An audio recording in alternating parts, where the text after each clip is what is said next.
이제까지 평생 신앙생활을 하면서 그리고 목회자로서 18년째 사역을 하면서 가장 어렵게 느껴지는 것 중에 하나가 바로 균형을 잡는 것입니다. 균형 있는 신앙생활을 하는 것이 생각보다 쉽지 않은 것 같습니다. 어떤 분은 말씀을 강조합니다. 그런데 메말라 있는 경우가 있습니다. 또 어떤 분은 기도를 강조합니다. 그런데 말씀이 빈약한 경우가 있습니다. 그래서 말씀과 기도는 같이 강조되어야 하며 말씀과 기도는 균형을 잡아 함께 가야 합니다. 저는 말씀을 벽돌에 그리고 기도는 시멘트에 비유하곤 합니다. 시멘트 없이 말씀만 쌓다 보면 어느 순간 무너질 수 있습니다. 또 시멘트만 쌓는다면 형체 없는 어떤 것이 되고 말 것입니다. 그러므로 말씀과 벽돌, 말씀과 이 기도라는 것은 계속해서 같이 가서 되어야 하는 것입니다. 그래야 이것이 건물이 되며 이것이 형체가 되는 것입니다. 말씀이 없는 기도, 기도가 없는 말씀, 이것은 성립이 될 수 없습니다. 어느 한순간에 이것은 극단으로 치우치게 될 것입니다. 예를 들어서 이 조국교회에 관상기도라는 것이 한참 유행했습니다. 기도는 머리가 아닌 가슴으로 해야 된다. 머리로 생각하는 것이 아니라 생각을 다 떨쳐버리고 가슴으로 뭔가를 느껴야 된다라는 식으로 그렇게 기도를 가르친 적이 있는데, 이러한 관상기도의 유래는 중세의 신비주의에서 온 것으로 뉴에이지적인 영성을 추구하는 것입니다. 무념 상태에서 아무 생각 없이 하나님의 임재를 추구하는 이런 식의 기도는 성경이 가르치는 기도가 될 수 없는 것입니다. 그러므로 균형이 있어야 합니다. 우리는 균형을 가져야 되는데, 하나님을 아는 차가운 지식, 그리고 동시에 하나님을 믿는 마음에서 오는 뜨거운 가슴도 있어야 하는 것입니다. 우리는 하나님을 정확하게 알고 또 하나님을 뜨겁게 사랑해야 합니다. 이것이 같이 있어야 합니다. 신앙생활이라는 것은 관계입니다. 하나님과 관계를 맺는 것입니다. 이것은 올바른 지식도 필요하지만 올바른 감정을 갖는 것도 매우 중요하다는 말입니다. 하나님을 안다는 것은 하나님과 친밀한 관계를 맺는 것을 의미합니다. 다윗은 이러한 신앙생활을 맛보아 안다라고 감각적으로 설명하고 있습니다. 우리가 무엇인가를 맛을 보아 아는 것처럼 하나님을 맛보아 안다라고 표현하고 있는 것입니다. 다윗은 하나님을 체험했습니다. 그리고 우리 모두도 신앙적인 체험을 해야 한다라고 말하고 있습니다. 시편 34편 8절 말씀 우리 한번 같이 읽어보도록 하겠습니다. 시작. 너희는 여호와의 선하심을 맛보아 알지어다. 그에게 피하는 자는 복이 있도다. 아멘. 맛보아 알지어다 라는 것은 명령형입니다. 그러니까 해도 되고 안 해도 되는 것이 아니라 하나님을 맛보아 아는 것은 절대적으로 필요하다는 말입니다. 우리는 그리스도인이라면 무조건 여호와 하나님의 선하심을 경험하며 체험적으로 알아야 된다라고 말하고 있는 것입니다.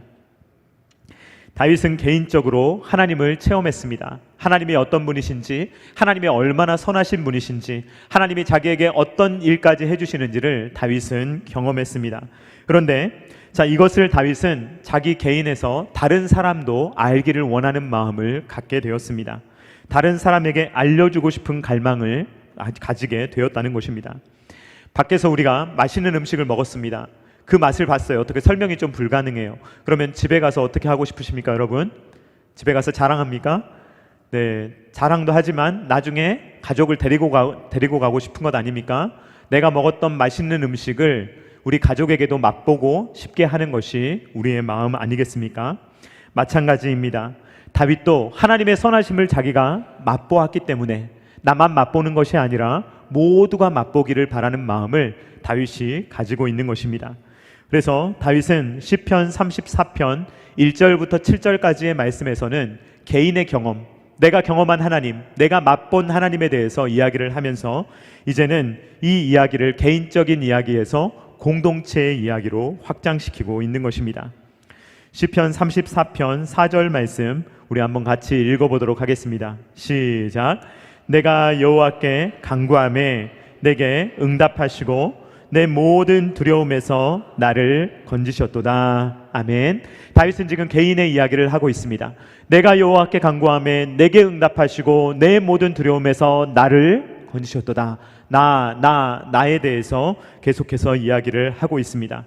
다윗은 자기가 기도했을 때 하나님께서 자기를 어떻게 만나 주셨는지 개인적인 경험에 대해서 이야기를 하고 있습니다. 그러나 다윗은 내가 만난 하나님을 너희 모두가 경험하기를 바란다 라는 마음을 갖는 것입니다.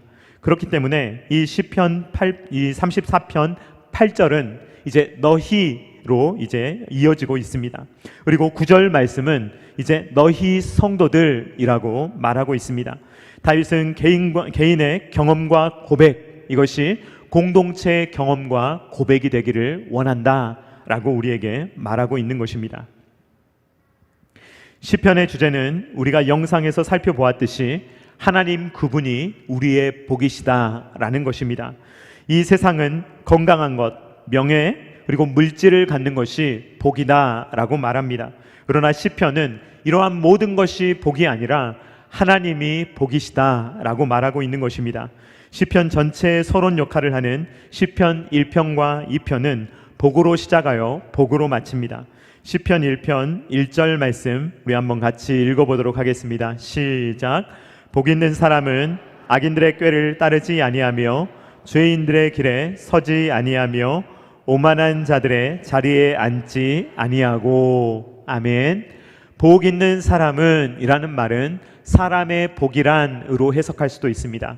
그러니까 복 있는 사람은 어떤 사람이냐, 사람의 복이란 무엇이냐라고 말할 때 그것은 하나님이라는 시냇가에 뿌리를 내린 그러한 삶, 그것이 바로 우리의 복이다라고 말하고 있는 것입니다. 우리가 하나님과 연결되어 있는 것, 하나님이라는 나무에 우리가 연결되어서 하나님으로부터 진액을 공급받는 삶이야말로 우리에게 복 있는 사람이다, 복 있는 삶이다라고 말하고 있는 것입니다. 시편 2편 12절 말씀도 같이 읽어보도록 하겠습니다. 시작. 그의 아들에게 입맞추라. 그렇지 아니하면 진노하심으로 너희가 길에서 망하리니 그의 진노가 급하심이라. 여호와께 피하는 모든 사람은 복이 있도다. 아멘. 여러분, 그 아들에게 입맞추라 라고 명령하죠. 이것은 우리가 선택해도 되고 안 해도 되는 것이 아닙니다. 왜냐하면 아들에게 입맞추지 않으면 너희가 길에서 망할 것이기 때문입니다. 그러니까 하나님과 단절되어 있으면 우리는 망하는 것이고, 하나님과 붙어 있으면, 하나님과 연합되어 있으면 우리는 생명을 얻는다라는 것이 바로 시편의 주제이며 서론인 것입니다. 그런데 다윗은 이것을 고백합니다. 하나님이 나의 복이시다라고 말하는데 이것을 그냥 메마른 이야기를 하지 않는다는 거예요. 하나님은 저의 복이십니다 이렇게 말하지 않는다는 거예요. 마치 AI처럼, 그냥 로봇처럼 나의 하나님이시죠, 내가 하나님을 믿습니다 이런 식으로 말할 수 없다는 것입니다. 하나님을 믿는 사람은, 하나님을 정말로 아는 사람은 그 마음 가운데 거룩한 감정이 일어나기 때문에 그냥 메마르게 이야기할 수 없고, 하나님을 고백할 때 뜨거운 감정을 담아 하나님께 나아갈 수밖에 없다는 것입니다. 이것이 다윗이 몸소 고백한 내용이며 다윗이 몸소 경험한 내용입니다. 그래서 그 살아계신 하나님을 정말로 체험적으로 알기 때문에 다윗은 이것을 고백할 때 그냥 메마르게 고백한 것이 아니라 정말로 여호와가 나의 복이십니다 라는 것을 정말로 감탄하며 이야기하는 것이고, 여호와께 피하는 자에게 복이 있다 라고 말하는 것이며, 우리 모두에게 여호와의 선하심을 맛보아 알라 라고 우리에게 이야기하고 있는 것입니다. 이처럼 다윗은 말씀, 기도, 그리고 체험, 신비한 체험까지 다윗은 다 가지고 있는 것입니다. 그래서 이것을 다 비빔밥처럼 버무려서 말씀과 기도와 삶에 있는 체험, 이 모든 것들이 비빔밥처럼 잘 비벼져서 그것이 다윗의 신앙 고백으로 나오는 것입니다. 제가 존경하는 신학자 중에 존 머리라는 분이 계십니다. 이분은 스스로 신학과 결혼했다라고 말씀하셨던 분입니다. 이 사람은 평생 미국의 웨스트민스터 신학교에서 이 신약학 교수님으로 가르쳤던 분인데, 본인은 신학과 결혼했다라고 이야기를 했던 분입니다. 이분은 결혼을 안 하셨었거든요. 이분이 69세까지 결혼을 안 하셨어요. 교수로 가르칠 때는 이제 자기 아내가 밥상에서도 헬라어 성경을 읽고 있는 남편을 원치 않을 것이다 라고 생각해서 결혼을 안 하셨다고 합니다. 자기는 연구를 해야 되니까, 하나님의 말씀을 끊임없이 연구하고 하나님의 말씀을 가르쳐야 되기 때문에 그 임무가 너무 중요해서 결혼도 하지 않으셨던 분입니다. 그런데 이분이 69세가 되어 결혼하셨어요. 왜 하셨을까요? 은퇴하셨어요. 이제 은퇴하고 나서야 이제는 나도 좀 행복하게 살아야겠는데, 그리고 이제 결혼을 해서 아내하고 이제 사셨는데 그렇게 오래 살진 못하셨어요. 그런데 이제 제가 이러한 이야기를 하는 이유는 이분이 그렇게 공부하시고 그렇게 가르쳤고 그분이 그렇게 하셨기 때문에 얼마나 신학적으로 단단한지 모릅니다. 정말 이분의 글은 아주 짜임새 있게 정말 정제되어 있는 글이에요. 그러니까 글이 버릴 게 없어요. 굉장히 간단한데 굉장히 설명이 잘 되어 있는 아주 아름다운 글입니다. 그런데 이분을 보면 이분이 보통 논리적인 분이 아니에요. 아주 빈틈없는 분이에요. 논리적으로 조금도 빈틈이 잘 안 보이는 분인데 이분이 이런 말을 남겼습니다. 굉장히 차가운 지성을 가진 것 같은데 이분이 이런 말을 남겼는데요. 제가 부분만 넣었거든요. 제가 앞부분을 좀 읽어드리겠습니다. 언제 어디서나 계신 지극히 높으신 구세주와 연합하며 교제하는 삶을 사는 신앙생활에는 이성적 신비주의가 빠질 수 없다는 것을 알아야 한다. 여러분, 이 단어가요 굉장히 신기한 단어예요. 이성적 신비주의라는 것이 우리에게 있어야 된다는 거예요. 분명히 논리적인데 이 논리가 뜨겁다는 것이죠. 그러니까 분명히 이성적인데 그 우리의 인간으로서 알 수 없는 어떤 신비의 영역이 있다는 것입니다. 그러니까 이 이성적 신비주의가 빠질 수 없으며 이 그리스도인들의 삶에는 하나님을 아는 차가운 지성과 함께 뜨거운 감정이 반드시 같이 있어야 된다라는 것입니다.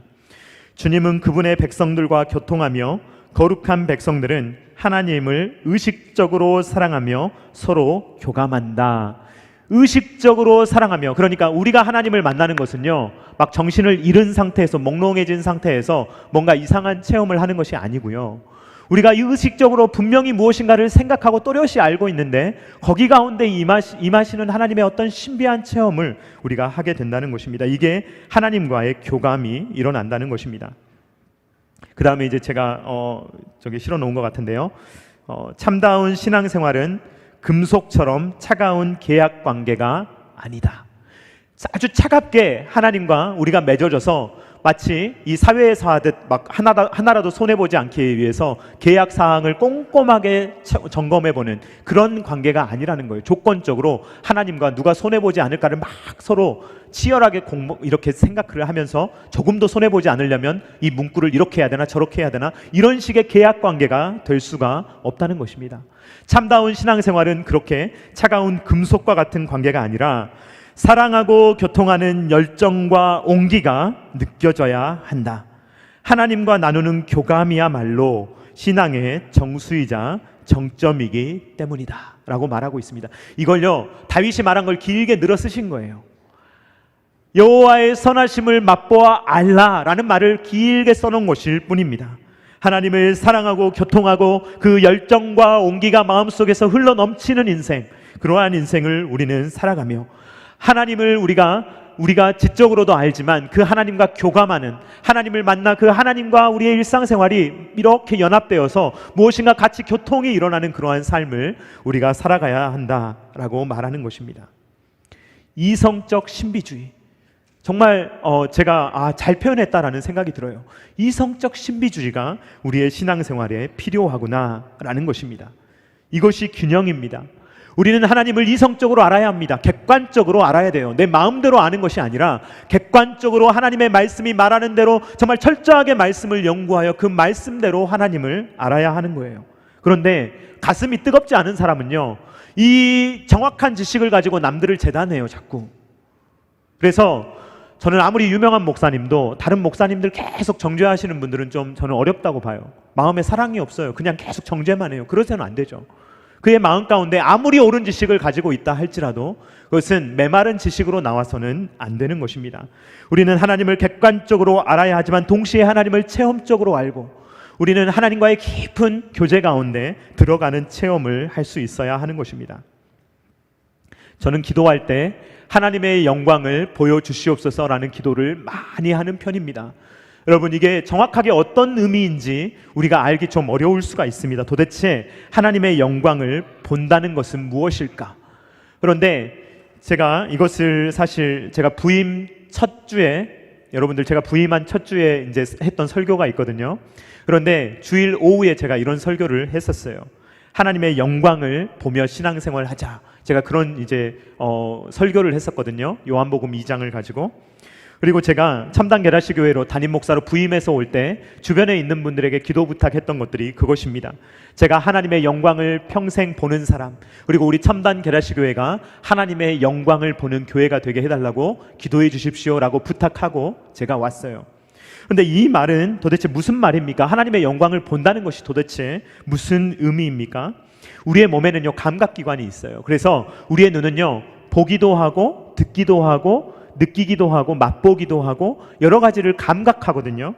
그런데 병에 걸리면 우리는요, 감각을 못해요. 잘 보이지도 않고 잘 들리지도 않고 잘 맛보지도 못하고 느끼지도 못한다면 이것은 우리 몸에 어떤 이상이 생긴 것입니다.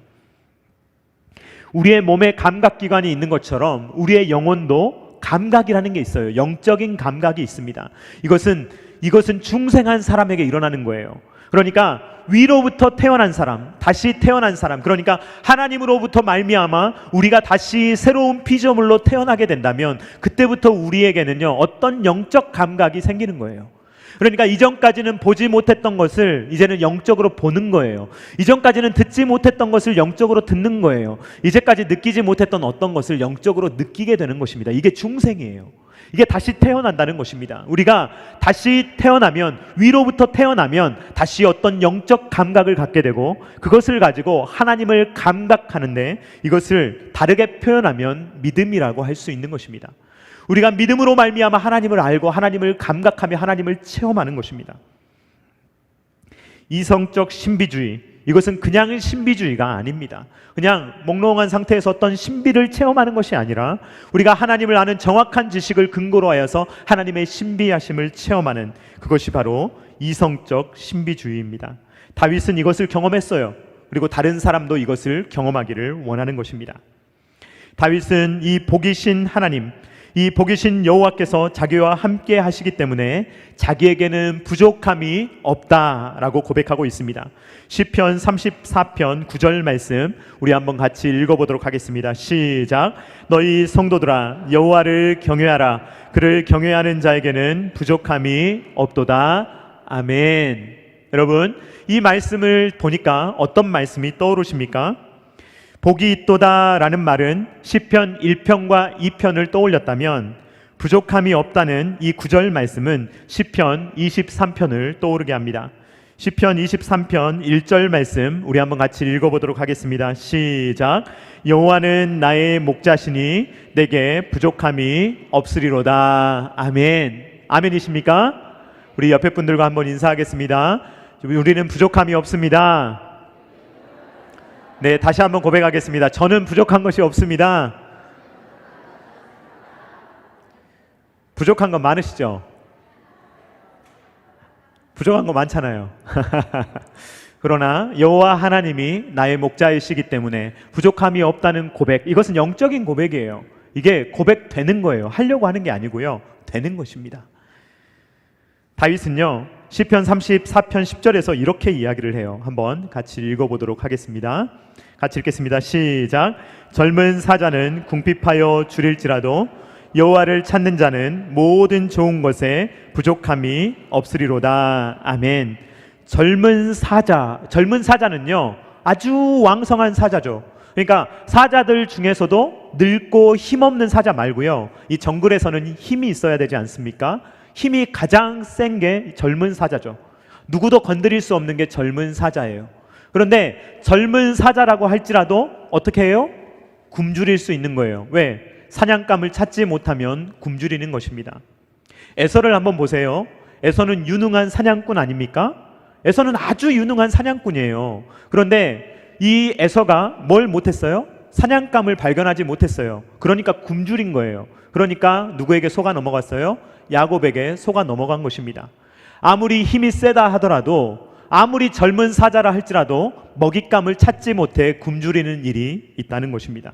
그런데 여호와를 찾는 자에게는 부족함이 없으리로다 라고 이야기를 하는 것입니다.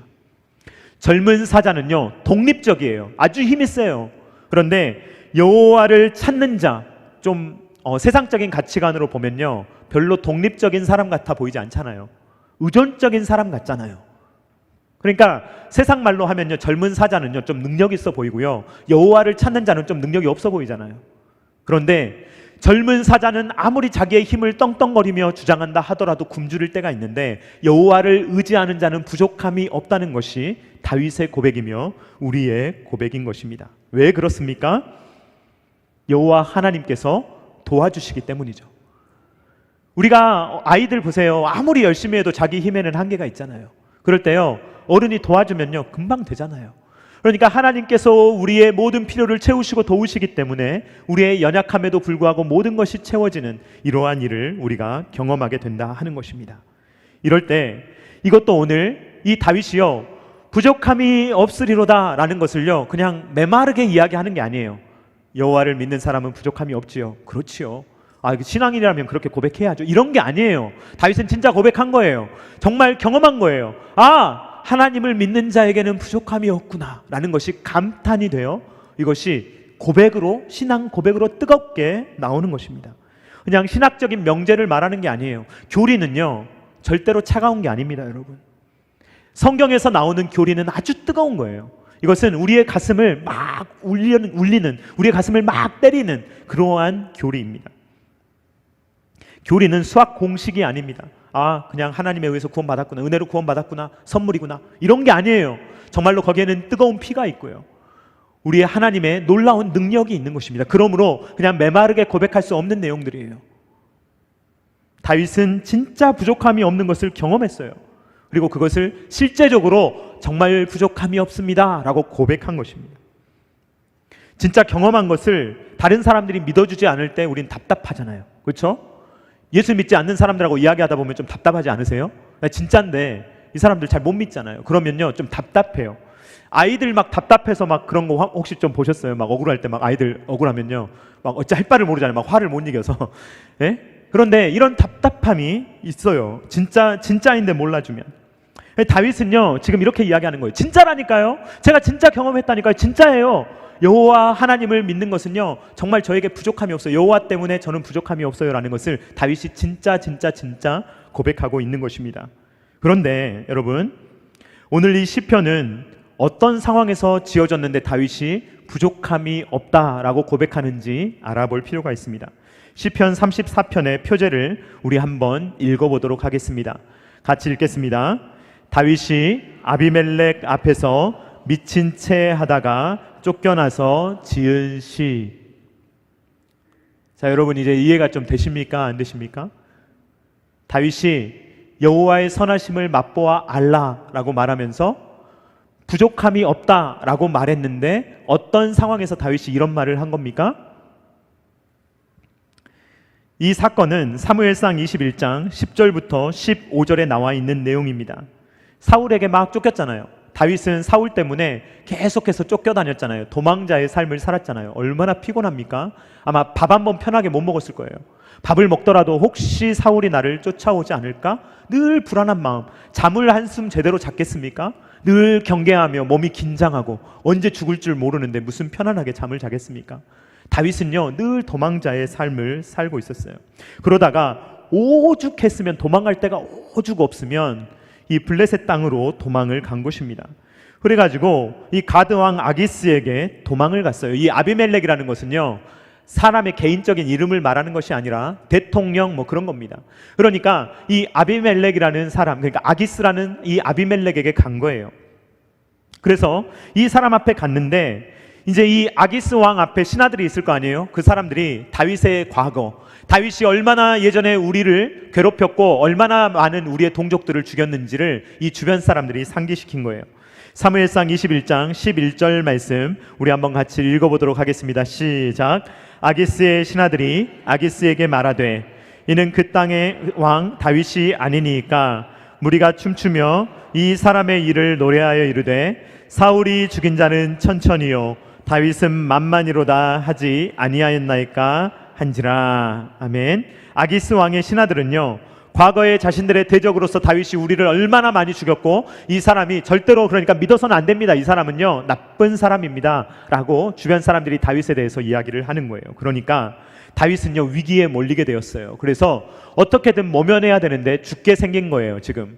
그러니까 이 상황을 모면하기 위해서 미친 척을 한 것입니다. 사무엘상 21장 13절 말씀 우리 한번 같이 읽어보도록 하겠습니다. 시작. 그들 앞에서 그의 행동을 변하여 미친 채 하고 대문짝에 그적거리며 침을 수염에 흘리매. 여러분 한 50년 전만 한번 생각해 보세요.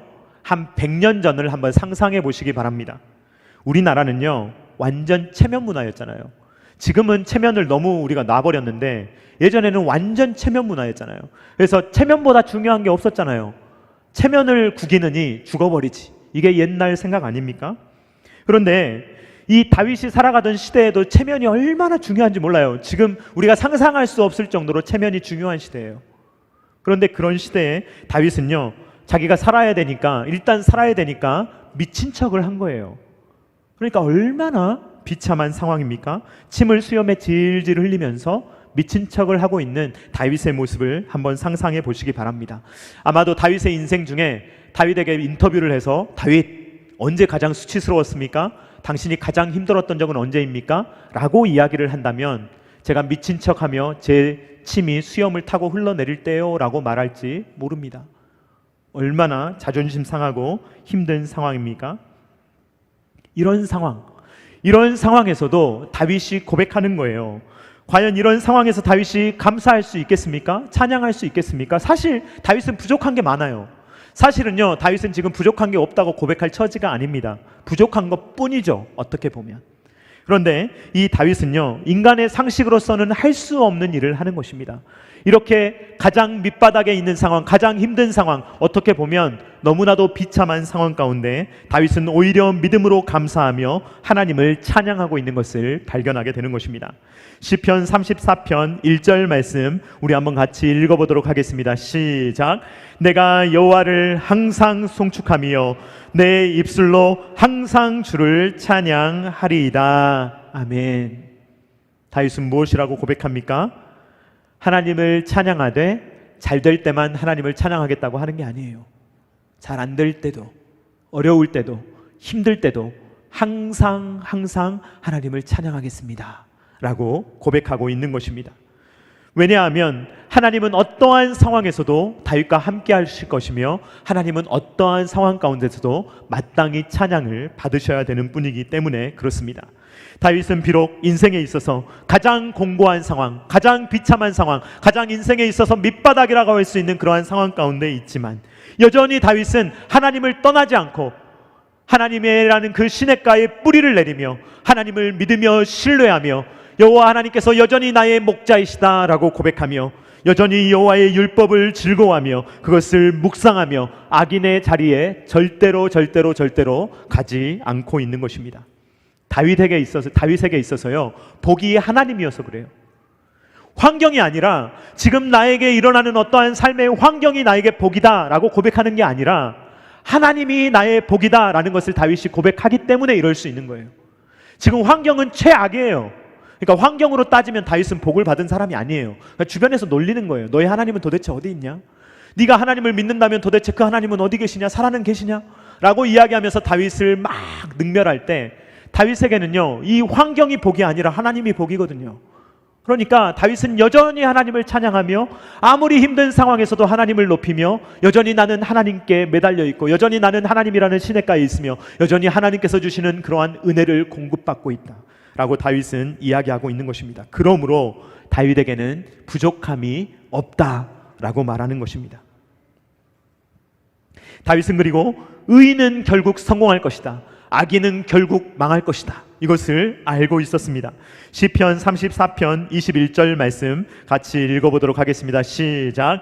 악이 악인을 죽일 것이라 의인을 미워하는 자는 벌을 받으리로다. 아멘. 우리가 악을 갚을 필요가 없습니다. 왜 그렇습니까? 악이 악인을 죽이는 거예요. 악이 악인을 죽이지 우리가 손을 댈 필요가 없을 정도로 악인은 스스로 망하는 것입니다. 그러니까 다윗은요 그것을 자기 손으로 갚으려고 하지 않아요. 사울을 자기가 손대려고 하지 않습니다. 하나님께 맡겨버립니다.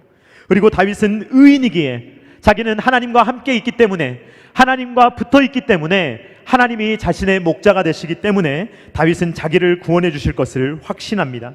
시편 34편 22절 말씀 우리 한번 같이 읽어보도록 하겠습니다. 시작. 여호와께서 그의 종들의 영혼을 속량하시나니 그에게 피하는 자는 다 벌을 받지 아니하리로다. 아멘. 다윗이 믿는 하나님은요, 그 종들을 버리시는 분이 아니에요.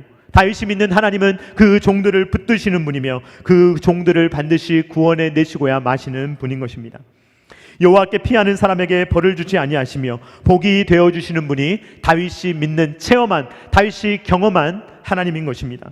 그러므로 다윗은 그것을 맛보았고, 너희들도 맛보아라. 나도 이렇게 힘든 시절 가운데, 그렇게 힘든 상황에서도 찬양이 나오더라. 그렇게 힘든 상황에서도 나는 여호와가 나의 하나님이심을 고백했고, 그리고 경험했고, 그리고 나에게 부족함이 없음을 경험했으니 너희도 경험해보라 라고 다윗이 이야기하고 있는 것입니다. 하나님은 선하시다 라는 말은요, 신학적으로 100번, 1000번, 10,000번 맞는 말입니다. 그러나 이 말을요, 모든 사람들은 다른 강도로 경험하는 거예요. 지금 이렇게 수많은 성도님들 앉아 계시지만 이 말씀을 제가 증거할 때 이 말씀을 듣는 강도가 다 달라요. 그래서 맛의 강도를 1부터 100이라고 본다면 어떤 분은 100을 경험하고 어떤 분은 50을 경험할 수도 있는 거예요. 여호와의 선하심을 맛본 사람도요, 어떤 사람은 100을 맛본 사람이 있고 어떤 사람은 50을 맛본 사람이 있을 수가 있는 것입니다. 같은 구원을 받았다고 하더라도 그 구원을 누리는 정도가 이처럼 다르다는 것입니다. 그러므로 사랑하는 성도님들, 우리는 하나님의 선하심을 반드시 맛보아 알아야 하는 것입니다. 우리는 하나님의 선하심을 맛보아 알되 대충 맛보는 것이 아니라 진하게 맛보아야 하는 것입니다.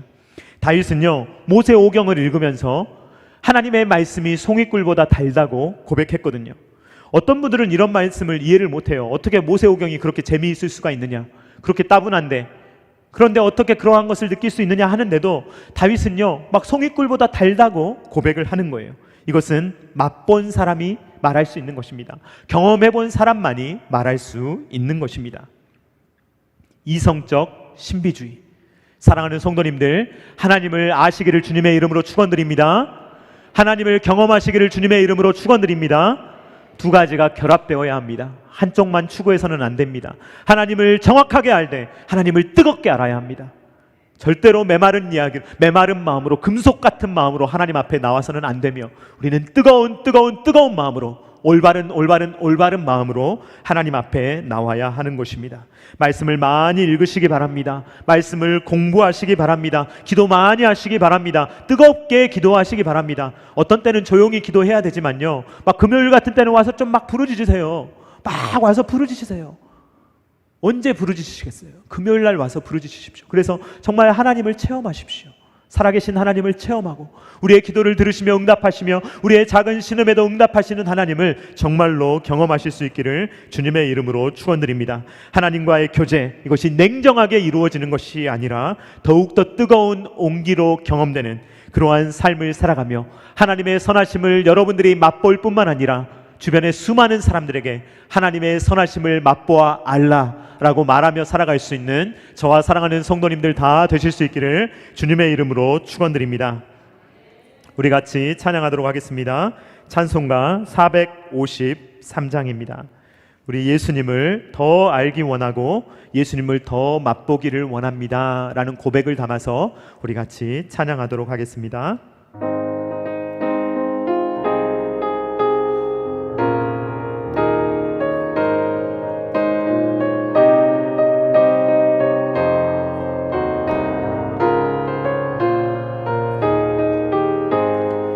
예수 더 알기 원하네. 그 넓은 은혜와 대속해 주신 사랑을 간절히 알기 원하네. 내 평생의 소원, 내 평생의 소원, 대속해 주신 사랑을 간절히 알기 원하네. 성령이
알기 원하네.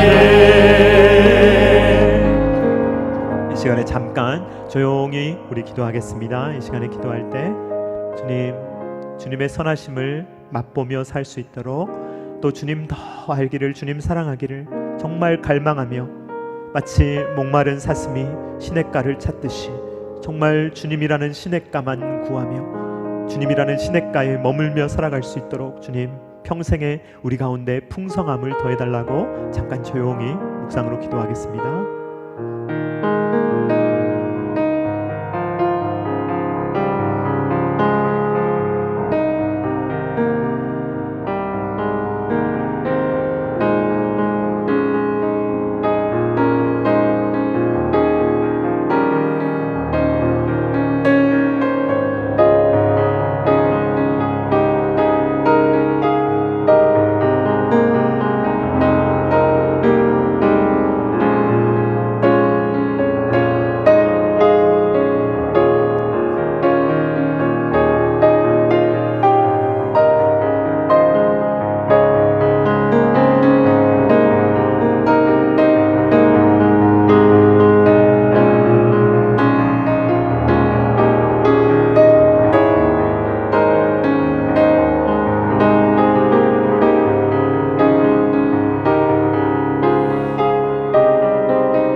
사랑하는 하나님 아버지, 감사합니다.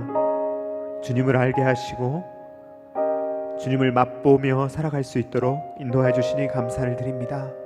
주님, 우리의 영적인 감각이 많이 무뎌졌습니다. 주님, 우리의 영적인 감각을 더 예민하게 하셔서 주님을 더 보게 하시고 더 알게 하시고 주님의 말씀을 더 간절히 듣게 하시고 주님을 더 사랑하며 주님을 갈망하며 살아갈 수 있도록 아버지 하나님 함께하여 주시옵소서. 주님, 우리가 혹여나 메마른 신앙생활, 주님 습관적인 신앙생활 하지 않도록 도와주시오며 정말 주님과 동행하는 주님이 우리의 삶 가운데 함께하시기 때문에 부족함이 없다라고 고백하며 우리의 목자이신, 우리의 시냇가이신 주님께 우리가 온전히 붙어있어 주님으로부터 생명을 공급받으며 하늘의 은혜와 평강을 맛보며 살아갈 수 있는 모든 주의 자녀들이 될 수 있도록 아버지 하나님 함께하여 주시옵소서. 주님, 사랑하는 성도님들, 이렇게 주님을 사랑하는 마음으로 예배하는 자리에 나왔습니다. 주님, 한 분 한 분 꼭 만나주시기를 간절히 바라고 원합니다. 주님께서 그 마음을 밝혀 주시옵소서. 주님, 또 위로하여 주시옵소서. 주님, 또 그 마음에 말할 수 없는 감격을 허락하여 주시옵소서.